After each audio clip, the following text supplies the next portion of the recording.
the NFL sees its first coaching change with the Tennessee Titans. It was a move that was inevitable, a decision that's been predictable for months, actually. This is how bad it was for Brian Callahan and this Tennessee Titans team. This was the head coach that was touted as the new era of Titans football.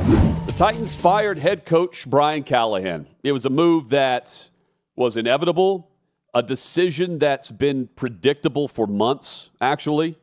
You know, they fired Vrabel to then hire Callahan, who finished 4-19 overall. That was his record as head coach of the Titans, in charge there of the roster on game day. The move comes the same week that Vrabel makes his return to Nashville, now head coach of the New England Patriots. This is how bad it was for Brian Callahan and this Tennessee Titans team. Over his 23 games, 23 games, 31st in points, behind only Cleveland, dead last in passing yards, 27th in rushing. His quarterbacks sacked 77 times. That's bottom 3 in the league. 44 turnovers, dead last over the 23 games he was the head coach. This was the head coach that was touted as the new era of Titans football. They were no longer going to be the Derrick Henry ground and pound or the Eddie George, what they're known for. Chris Johnson, the running backs, no longer the face of the franchise. Now it's Cam Ward. And rookie quarterback Cam Ward was in 3rd and 8 or longer this season 44 times. It's by far the most in the NFL. Counting hired or fired general managers or head coaches, the Titans have done that 7 times. 7 different GMs or head coaches have been hired or fired since 2022. Stability, consistency, continuity, those are not words to describe this organization. It's in disarray. And neither is patient. If you're hired by the Titans and you don't produce results immediately, you're getting fired. And don't get me wrong, this is the right move for the Titans. Brian Callahan was not a good head coach. But patience is not a virtue at the Titans facility. The Titans have done a ton of hiring lately, as you can see. The losses are piling up. The pink slips are handed out. First overall pick, Cam Ward, has been bad. And that's on the head coach who was hired to develop Titans quarterbacks. That never happened.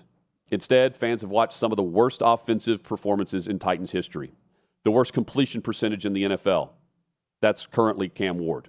He's been sacked more than any other quarterback. No quarterback has fewer passing touchdowns. I get it. Those things come along with rookie quarterback play.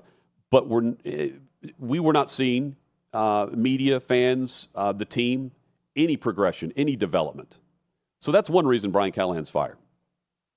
But this early in the season comes down to really this. Jeffery Simmons, the team's best player, he said that the team followed up the miracle win in Arizona with their worst week of practice this season. Callahan is also responsible for that. He was brought in to develop quarterbacks, call offensive plays. The organization took that away from him in an 0-3 start, and now they sit 1-5. Mike McCoy is the interim head coach. This goes far beyond Brian Callahan, though. So from the 30,000-foot view, don't view it as, oh, Callahan was the reason the Titans are where they are. No. This starts at the top, where there's not much patience or words being spoken from Titans ownership. The press conference last night featured Chad Brinker. He's the team's president. He's ahead of all things football. And Mike Borgonzi, who's the team general manager. You can figure out who's in charge here. It's Chad Brinker, who's speaking on behalf of the owner, who's not present.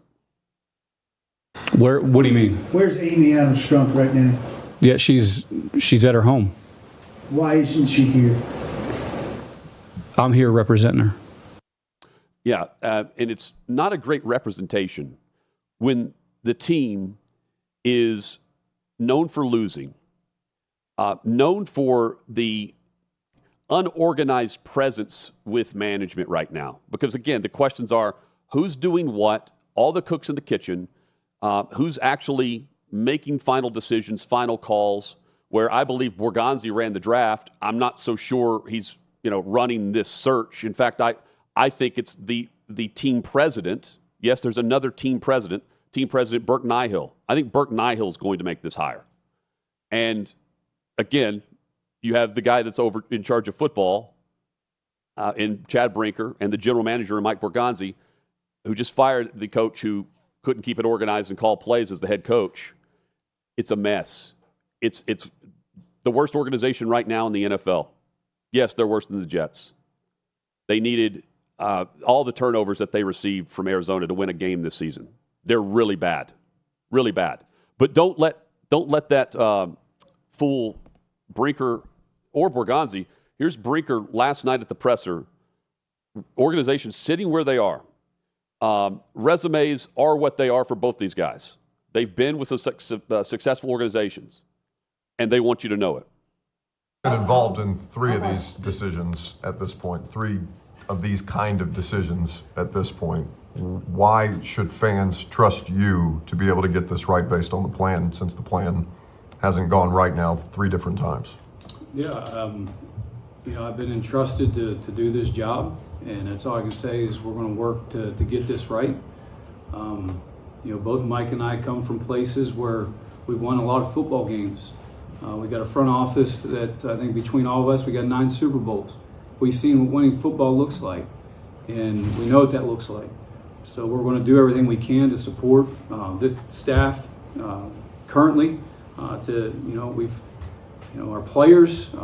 It's still early in the season, and there's a lot of work to be done. There's still a lot of football to play. So I think we're just as frustrated as our fans are. Like I said in the opening statement, we're going to get this right, and we're going to build a football program that everyone can be proud of. And we're acknowledging right now it hasn't been good enough, and that's why we're up here answering these questions, because we haven't been good enough, and we're committed to getting better. He says he's seen a lot of winning. Not here. The rookie quarterback says we ass, and when describing the team right now. Cam Ward's also joining a list of recent quarterbacks. The last 4 quarterbacks taken number 1 overall have watched their coach receive the pink slip in the middle of the season. Trevor Lawrence with Urban Meyer, Bryce Young and Frank Reich, Caleb Williams, saw that last year with Matt Eberflus, and then now Brian Callahan has shown the door before the former Titans head coach comes to town, Mike Vrabel. And this timing is not a coincidence. Amy Adams Strunk, the Titans owner, did not want to give Mike Vrabel the satisfaction of bringing the Patriot Army to Nashville and beating down the Titans, and that being any reason why she would make the decision to fire his replacement. The relationship's not good there. She barely spoke to him, if at all, based on reports in the 2023 season, whenever he was inducted into the Patriots Hall of Fame, or whatever they call it there. It was week 6, I believe, a bye week, and he gave a speech that said, you guys don't know how good you have it here. Not everything's like this. I'm paraphrasing. I don't think that she wanted to fire the coach after that game because everyone knows what's coming. A beatdown. Mike Vrabel is bringing the Patriots to Nashville and going for the jugular. Trust me on this. He wants to join this group of teams and games where the separation of score looks like a homecoming game in the SEC. The Dolphins and Broncos from 2023. 70-20 was the final score. 50-point differential. The Ravens and Dolphins played the same year.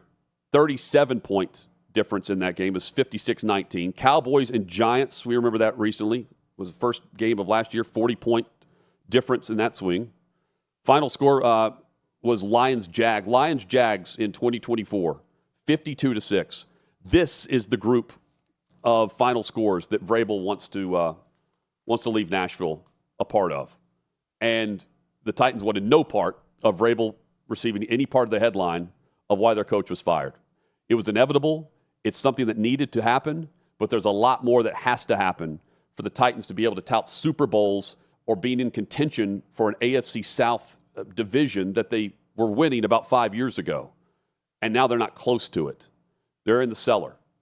And I'm selling the Titans on making it back with any part of this structure still in place because it's a mess. And they're about to repeat the same thing. They're all about entertainment now. It's Titans entertainment, not Titans football. And they're building a dome in Nashville that's going to be awesome. 365 days a year, they can have an event there. It's Titans entertainment. To the point where season ticket reps were texting potential buyers for the new stadium, trying to sell PSLs. Immediately after Callahan was fired, sending out a text to someone that I guess had told them, hey, fire Brian Callahan and then I'll consider buying tickets. Well, guess who received a text immediately after Callahan was fired? That person.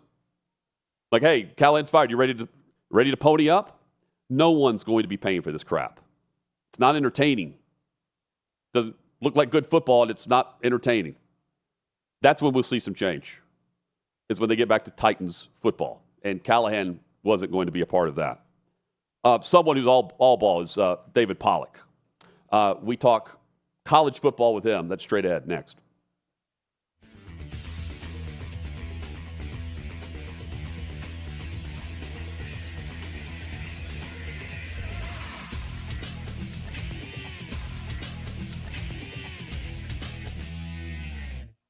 Football's finally back. So's the hard-hitting gridiron action on Prize Picks. Download Prize Picks and use code OutKick and get $50 instantly in lineups when you play $5.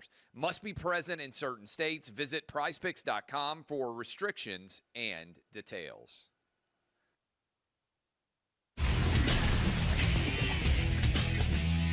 6th and Peabody, our location. Yeehaw Beer and Old Smoky Moonshine. Hot Mike Honey Withrow here at OutKick.com. The great David Pollack joins us, friend of the show. Great to have you back on, David. Did I see where you're going to be coming to Nashville soon? FCA event or something? Yes, sir. Awesome, yes, sir. man. That Cool. is coming up. Yes, sir. Good deal, man. I'm enjoying the C-Ball Get Ball pod, the Family Goals podcast as well, and the college football season. Who is your number one team right now if you were making the poll? If I'm making the poll, and we do it on our show every week, man, every Monday, it's Miami. Like what I've seen from Miami and what they've done, they deserve to be the number one team in the country. Now, listen, I know there's all kinds of ways that people like go about doing it. Here's what I look at: like how good have you been? Who have you beaten? I take all of that, the eye test, you take all of that into account. So having Miami number one is the line of scrimmages are absolutely filthy, so good. Beaten so many good teams this season, so I feel like they deserve to be there. Now, the biggest surprise probably is I have Indiana at 2. Okay. And then I have Ohio State at 3. And Ohio State and Indiana have a common opponent, right? They both played Illinois. You know, Indiana open hand slapped right across the grill of Illinois, and Ohio State, it was a little bit better. Now, the question is different if you're going to ask me who I'm betting my bank account and my house of who I think would win it, because then I would give you Ohio State. So it's a different answer to the question, but right now and what they've done and what I've been impressed with the most, I have Miami at number 1. How difficult is it for you, maybe it's not, when comparing SEC to Big Ten, knowing that some of the matchups we're about to watch to finish out the season for Ohio State or for Indiana, it's not going to measure up to the competition we're about to watch with some of these other teams. Ohio State, Texas A&M are right behind them in the top 25. How do you measure this moving forward for the rest of the year? Because this will matter to the committee. It will matter. And here's the thing. Like, I think if you're a Big Ten fan, you're seeing the polls and you're like, what the heck is going on? Mm-hmm. Like, why is there so much SEC up here? And they're upset. Well, now you can sit back this week. This is the only matchup this whole season where every SEC team plays an SEC team. Nobody's on a bye. And it's literally going to go like this. Now you're going to watch Bama play Tennessee, and you're going to watch somebody fall. You're going to watch Mizzou play an Auburn team again, and obviously Auburn's lost, but Mizzou could slide. You're going to see it with all the different teams, with Georgia and Ole Miss both up top. Like, it's going to start to cannibalize itself, and I think then people will be more excited. But yeah, you look at the schedules, man. It's hard to do. Like, the one thing that's going to be really interesting is you still got Oklahoma and Michigan as a carryover. Like, that's something you get to use. You have Ohio State, you have Texas, so you have some carryover, not a whole lot, but It's an impossible job. You're never going to get it right because some people value losses like more than they value quality wins. I don't, but I think it's a mixture and a combination of all. Who have you beaten? Who have you lost to? Like, I had a lot of people that on my show, they were like, how could you have Alabama so high? They lost to Florida State. Florida State's not as good as we thought. They just beat 3 ranked teams in a row. Like, do we not get credit for beating 3 ranked teams back to back to back? Like, I also take that into account. So it's a job that I don't wish to have, and you're going to be wrong no matter what. Yeah, and like it's also the gauntlet that Bama's going through. Now they've got Tennessee. I mean, but they're rising to the occasion here. We're seeing that happen. Does a 3-loss team in the SEC get in this year? Yes, I think they're going to get in. I think this year there's more parity. What are the factors what are we going to have to look at with the factors? So the Notre Dame thing is real. Like, that's going to be a factor down the stretch. We're going to look at that. If you want to knock Notre Dame, so be it. Look who they lost to and where they're at in the polls. And tell me that Notre Dame stinks. Like, I don't get it. I'm not with you on that. Like, Notre Dame lost by 1 to Texas A&M. Notre Dame barely lost to Miami. Like, those are 2 top 5 football teams, really good football teams in the country. So Notre Dame beats USC. Think they got a chance to run the table. Then they're at the 10-2 mark, and I think they're going to be in the college football playoff. They're 0-2, and they're in the top 25 at the time. They're getting in, right? They're going to get in. And then there are teams like Vanderbilt. And I say Vanderbilt, and I kind of smile because I can't believe I'm asking you about this. But, they're favored right now against LSU. They had the national TV headlines with Pavia and going into Bama. They've done what they need to do. But, see, that's where I'm saying, like, the potential 3-loss Vanderbilt team, for instance. They're not getting in over that 2-loss Notre Dame team, if that's the debate. You see what I'm saying? Like, yes, it's the perception that one time. Notre Dame will win, but I think there's going to be other debates where we can have, like, what if it's Oklahoma with 3 losses and you got Michigan with 2 losses? Now I think you got a different debate because one was head to head. Now, there's going to be some crazy. But no, here's another thing too that people have to understand. Like, how you lost is very important. Agreed. Illinois getting belt to bottom, like in both games, not being competitive. I have a hard time saying, come at me and give me a case for Illinois. Like, the great win, obviously, like, I don't really see that either. USC might end up being their best win, which is a pretty good win. But then if you have two losses on your resume where you got beat up pretty good and you weren't competitive in the football game, like, I think that's where I'm going to be like, how did you lose? That matters. Who did you beat? All of that will be all-encompassing that we have to take into account. See if you're like me or not here when it comes to officiating. Officiating has been bad, man. But I view it's bad across the board. Like, I just don't. It's not. I don't think it's an SEC problem. The SEC is going to get the stakes are very high compared to the. But I'm watching all kinds of games, and I'm just like, man, this high school level is awful. Like, it's every level. I just tend to think it's even across the board with how bad things suck. And so this year, I think it's even more magnified with the parity we're seeing in the conference. Yeah, so we can go there. So here's my gripe then. Like, there's some rules that have been skirted, and there's some rules that have been absolutely blatantly Oklahoma. Like, it's blatantly cheating. Like, they got away with cheating. Missouri got away in the Kansas game with cheating. Like, those are inexcusable. Like, those are not those are the letter of the rules that you have to know. That is not acceptable. Here's something that I'll say too to add to it. Mm-hmm.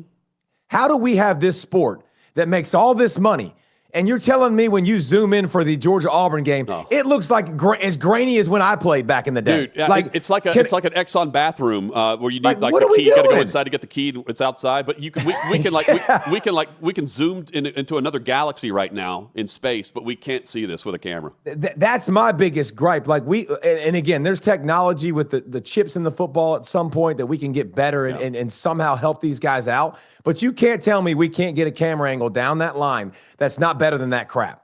And then we get to have a debate that's more opinionated and more educated, and you put less on the refs. Even the fact that they changed the verbiage going into the year pisses me off. Like, what are we doing? Yeah, I don't know.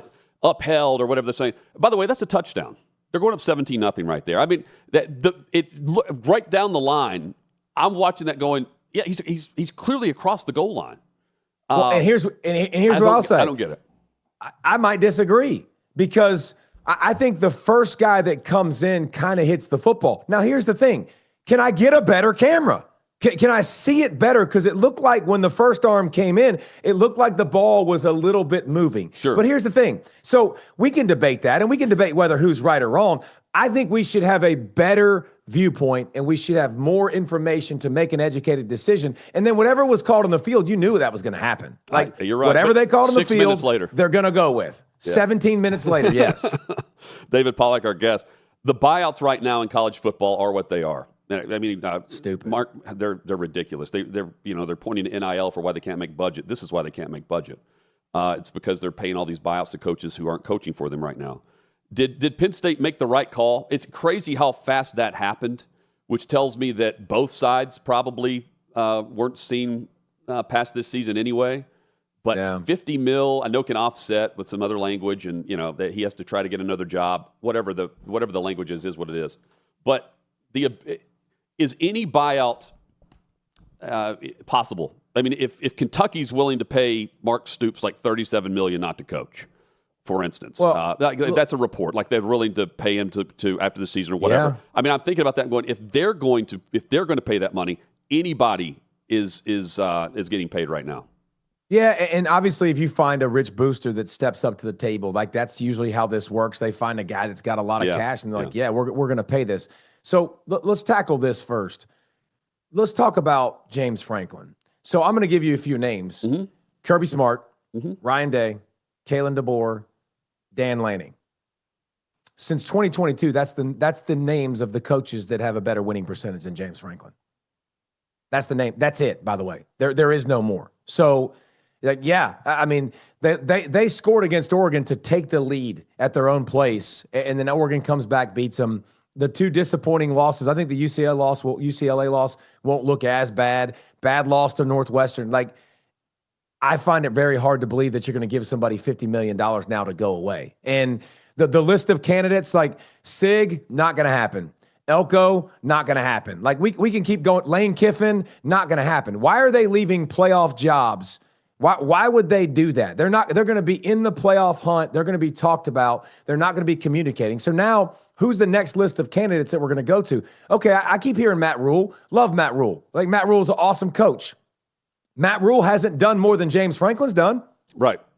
So we're talking about replacing him with a guy that Matt Rhule. So you paid all of that money to get a coach that's kind of the equivalent to what James Franklin's done. I'm not a businessman, obviously, apparently. That doesn't make a lot of sense to me. Like, if you're going to get rid of this guy and you're going to go, I'm going to swing for the fences and I'm going to have this home run, this guy that's won championships, like, maybe we have a conversation, but what do you have to win at Penn State? You have to be able to understand, I am not going to have the most resources and I'm not going to have the best players, because that's at Ohio State, that's at Oregon, that's at Michigan. So, like, Matt Rhule makes sense in that sense because he was in the Big 12 and he's in the Big 10 now and he's doing it. But he's not doing it at a level that you're going, man, that's going to take us to the next level. So I think it's interesting how they're going about it, who they hire. There's a bunch of names that I could give you that I think are good names. But again, I'm going to operate in that realm of like where they're at, who they are, and how they get the best out of their program. Well, and and I mentioned yesterday, like they're talking to national championships and all this. They're a game away from the title game last year, and I'm thinking the coaching list with guys who have actually won a title. It's not like you can. I mean, Urban Meyer, but like it's not like you can go out and just find that guy. Everything is a reach, and the new coach is going to have a $50 million buyout for achieving what? I don't know. So here's the thing. Let's fix that then. These ADs in these schools. How about we just find a way? How about you pay maybe a little bit more up front? How about you do 4-year deals? Like, start to get together and understand. We don't need to do a 10-year deal. A 10-year deal is stupid. Like, I don't know what the heck I'm going to be doing in 10 years. You don't know what you're going to be doing in 10 years. And the ways the rules have changed so quickly, I would argue, man, more changes obviously are going to come, and then shuffling the deck in conferences are going to continue to come. So I just...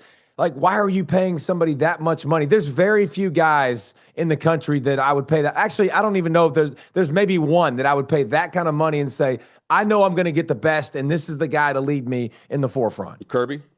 Yeah. I mean, just because, and look, he's proven it because they're like literally, they're like Freddy Krueger. They're like Michael Myers. They just don't die. Like they're like You're a right. day walker. They get shot. They keep moving forward, and somehow they're just like this, like this, like this, and then all of a sudden, they at the end of the movie, man, they're there, and they somehow find a way to win. Hey, I'm all for Franklin going to Carolina to be what they want to get out of whatever that mess is with Belichick. Oh, I think it'd be a great replacement. they need to get rid of Bill, and I don't say that very often, man. But I just don't. I'm not a fire coach kind of guy. Like I don't say that, and because you got families and all that stuff involved. Just give me one thing that Bill's done that's good. Just one. He wore his dad's sweatshirt. I don't know. I mean, the opening presser was nice. You know. Oh, that was a mess. That was a hot mess. Yeah. Hey, final thing. I wouldn't mind being a Manning is going to be great. What do you think life is like for Arch Manning right now? Like his day-to-day mentality. You played at a high level, but not. He is. Paul Feinbaum says he's the best quarterback since Tebow. I'm thinking like. Well, that's not exactly my authority that I would ever listen to when it comes to football. Fair enough. I'm saying like the amount of pressure, but also expectation. His last name alone, and he played in the position. He's wearing 16. You know where I'm going here. What do you think it's like for him to just know that he's got another game coming up? I think it's probably tough, and I think this year, probably in the beginning of the year, with all the heap and all the expectations that everybody was throwing on him, like it was impossible to live up to it. It was absolutely impossible. Yeah. With those kind of quotes, like there's no way you could do it. And then you get hit. And what I like about the kid, man, is he's bounced back. Like he hasn't quit. He hasn't pouted. He hasn't moped. Like I love the response from this kid. And listen, he's had his attention his whole life. He's a Manning. So he's been in the spotlight. He's had to handle this. But I think if I'm a Texas fan, I'm really encouraged by the way he doesn't hang his head. He doesn't pout. He doesn't finger point. And I think he's going to continue to grow. He had his best game probably yet in the Oklahoma game. Just the supporting cast helped him more. And that's the thing. I put a lot of this coming into this week. I put a lot of this on Sark because Sark's the one who is supposed to be the OC that can do all the things, right? They can develop, they can make things happen. Well, where are they great around Arch Manning? Well, offensive line? This is the $40 million roster. They offensive line, no. Tight end, no. Running back, no. Nope. Receiver, no. So besides that, they're elite everywhere across the board. You're not helping the kid. So obviously he's putting in an impossible position to succeed. But I do like the way he's been pretty tough and hasn't finger pointed and hasn't moped, man. Like I think that bodes well for his future. Yeah, I agree. It's been impressive to see him bounce back, and now I hope he gets on a little run here. Hey, tell us about the Family Goals podcast and See-Ball Get Ball. Well, See-Ball Get Ball is just this. Like it's college football, man. The greatest sport on the planet, and we go at it 4 days a week, and we have a guest every Wednesday from, we've had Booger and Reese Davis, and we have somebody every week. We've had SVP, some Fowler, all those guys that kind of come on, and McElroy was last week and talk football and talk shop and just different angles. No agenda. Like we don't have anybody we have to prop up, which is awesome, but just fun takes, passionate takes. And then Family Goals is different, man. Family Goals is me and my pastor. Started in the closet of COVID, and all of a sudden it kind of turned into a bigger podcast. And like we had Chris Tomlin on last week, who was really fantastic, talking about how he got his start in music and, all the different things that he's been through, and recently obviously performing at Charlie Kirk's, funeral and how that was. And so we talk about current events, and we talk about faith and setting family goals for your family. Awesome stuff, man. Thank you for the time. And just keep in mind, Kirk Herbstreit can be 30,000 feet in the air, crystal clear video, great audio, but we can't get that shot down the line of the goal line. Well, we need that much money. We need that much salary. We take Kirk's salary and go get that done. That camera. Yeah, man. Hey, good to see you, man. Hope things are well. All right, brother. Great to see you, man. There's David Pollack. Great guy. Great guest there. Hope to have him back on soon. We have straight ahead Jared Stillman. He joins the show. The chaos, the structure for the Tennessee Titans, and how bad is it? What's the perception in Nashville? That's next.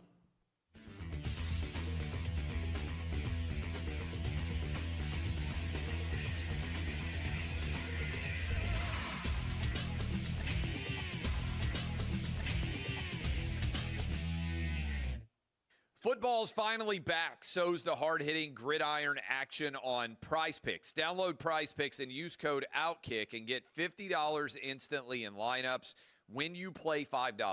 Must be present in certain states. Visit prizepicks.com for restrictions and details.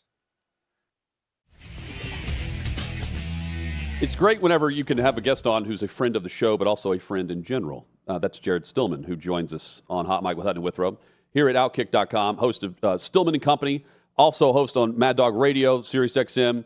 Jared, good to see you, man. Hope things are well. I'm glad to finally be on the Hot Mic show, Hutton. You came on my show yesterday, so now I'm here. It's like a home and home in college football. When you left your previous program, I told you in a text that I felt like you just saved Callahan's job as the head coach because you weren't going to be calling him out on a daily basis for the BS. Same thing for certain people in the organization. Not the case because you quickly got the show on YouTube with the YouTube channel, Stillman & Company. The Titans make the move. It's inevitable they were going to do this. This will be the only move they're going to make, right? And that's the problem. Yeah, I think this is the only move they're going to make. I was actually thinking about this not very long ago, and I think there's kind of two sides of the Tennessee Titans fan base right now, and I'm sure every fan base operates like this, but there seem to be people that see the systemic issues with the team that start with the owner and work their way on down.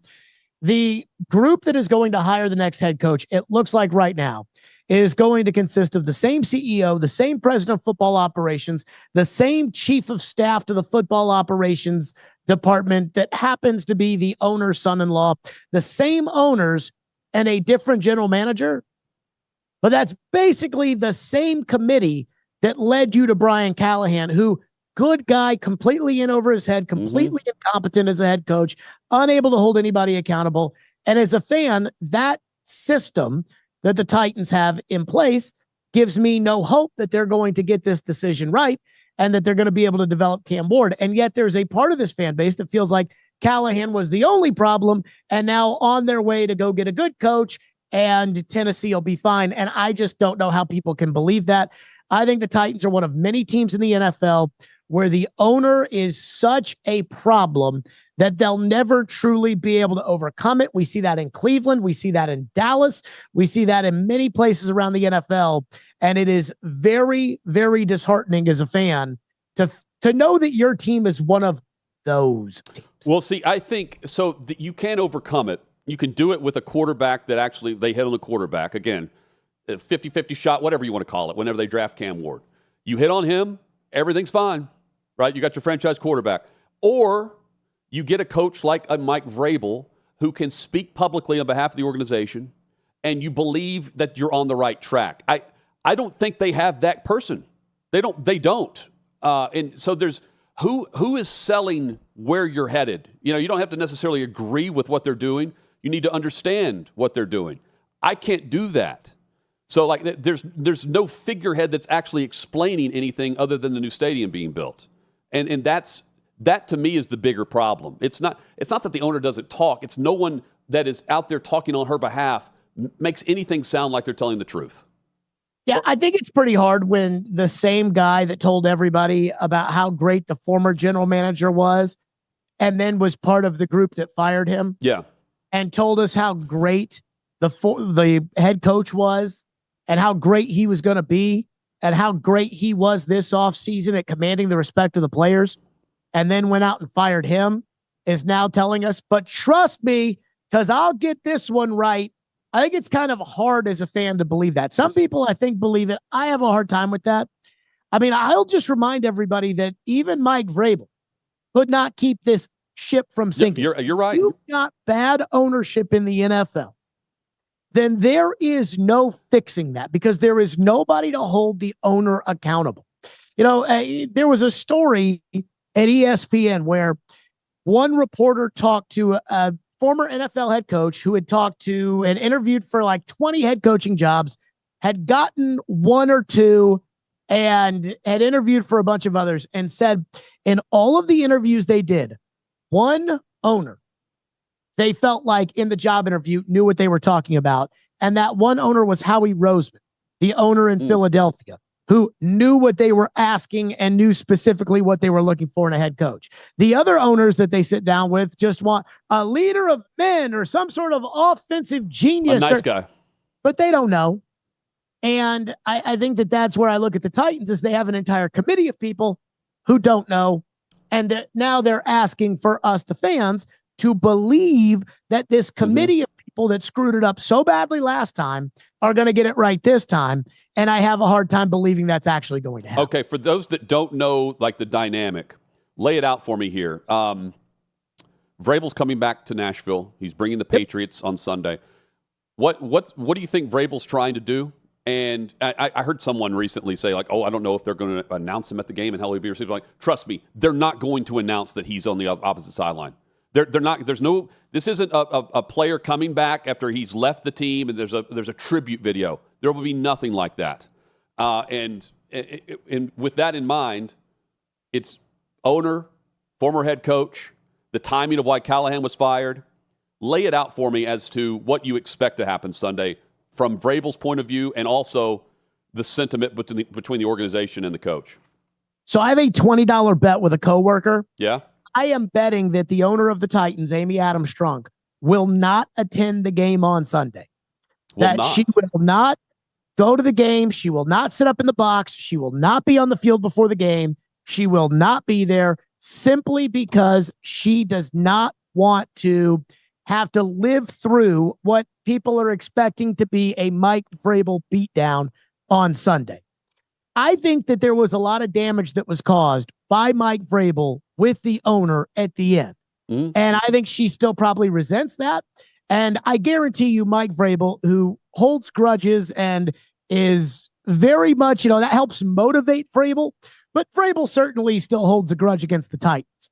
I don't think there will be a video tribute, but I don't think even if there is, the owner will be there to see it, because she's so embarrassed about how things have gone over the last 2-3 years that she doesn't even want to be a part of it. So, Jared, she loves firing people.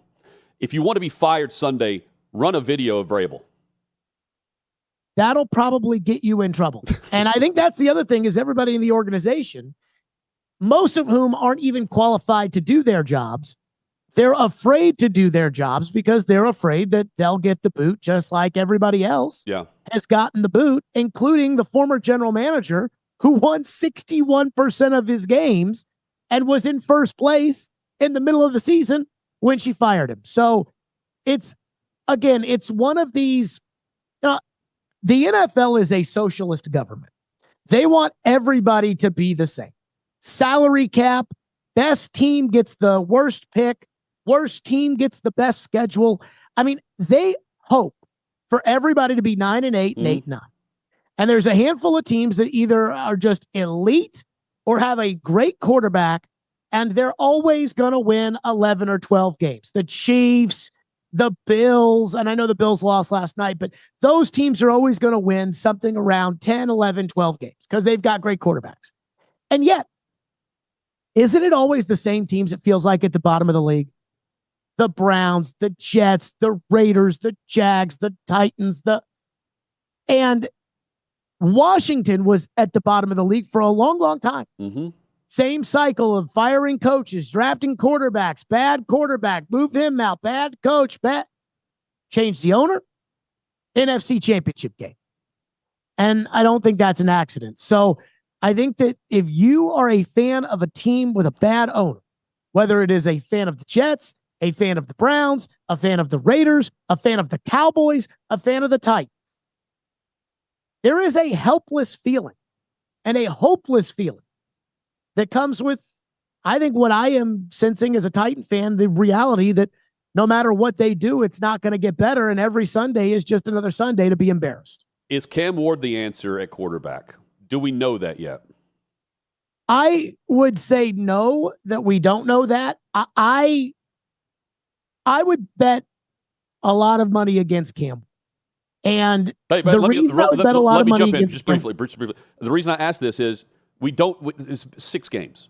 But I think the sentiment, tell me if you agree, is Callahan wasn't getting anything out of Cam Ward. It's not Cam Ward's fault.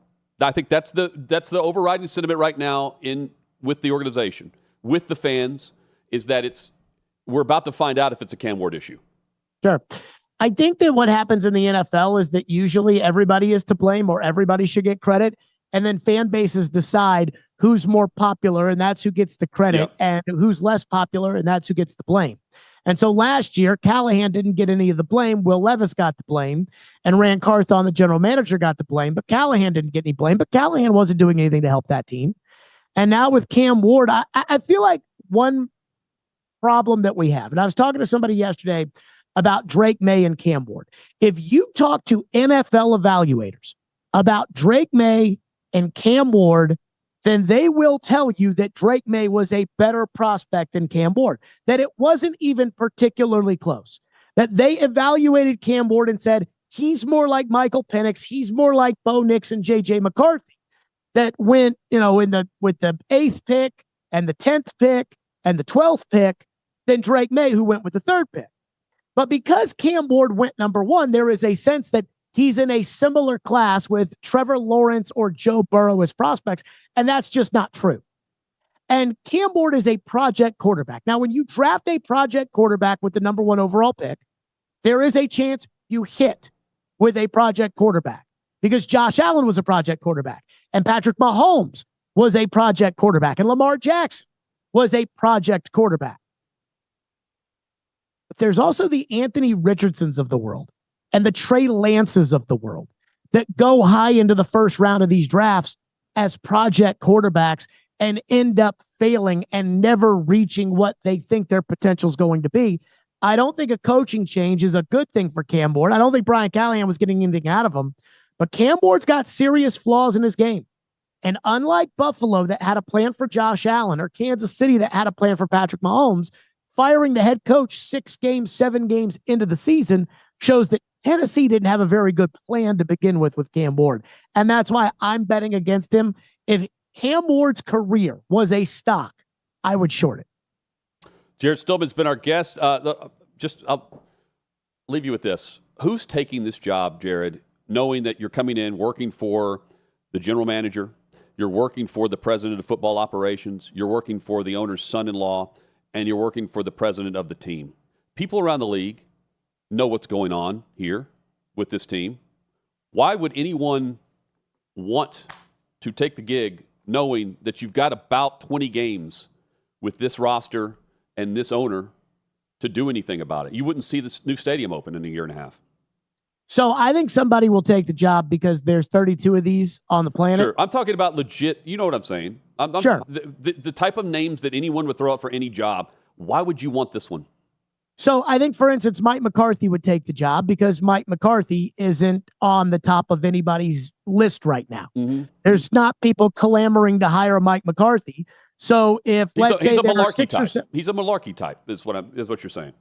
Well, I think he's probably a little bit more than malarkey. Well, like a final chance type. He's got a chance. He's got one shot at a head coaching job, is what you're saying. Yeah. He's got one shot at it.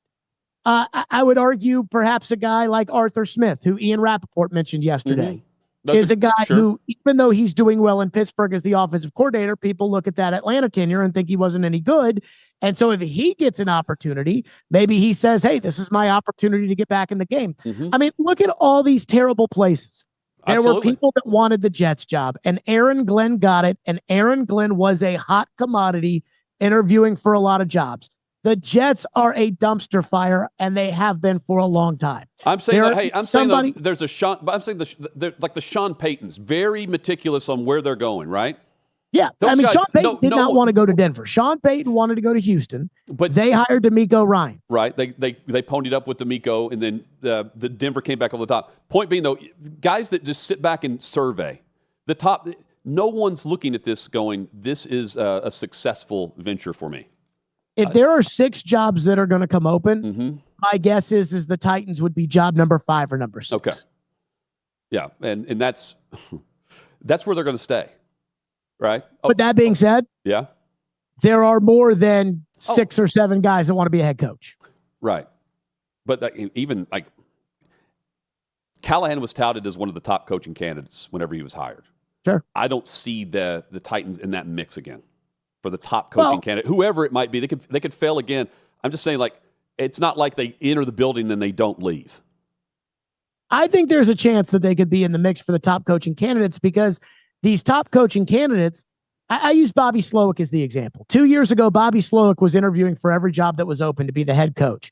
And it would have made sense with the success the Texans had that first year with C.J. Stroud. Now nobody's talking about Bobby Slowick as a head coach. So who knows how fleeting the opportunity may be that I guarantee you there are more than 7 coordinators out there.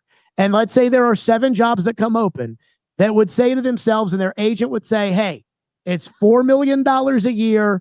I know it's a dumpster fire, but you're a good coach. They've got a quarterback. Take the $1 million because you don't know if that opportunity will ever come again. Somebody will take the job. And again, the hottest coordinator, Aaron Glenn was one of them. He looks to be like a total bozo of a hire for the Jets.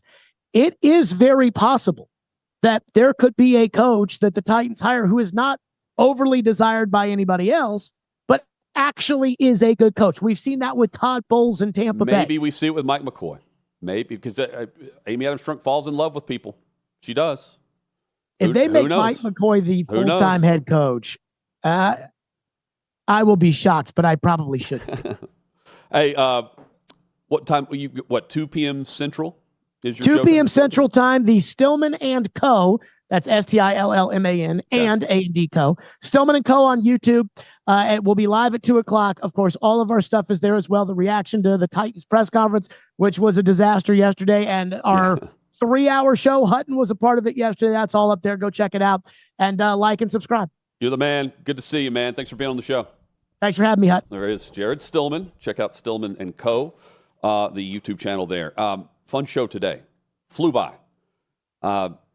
Chad, well-deserved week off. They got the fall break with the kids. Beautiful sunset on the beach last night that he sent me a photo of. Phenomenal. Hopefully he's kicked back, enjoying a pina colada. What else? A nice beer. No, he doesn't. He doesn't drink beer anymore. I remember that. Got the kidney stones. Hopefully he's not getting that on the beach. We're back at it tomorrow, 11 a.m. Eastern. Hot Mike, Hunter Withrow, right here at OutKick.com.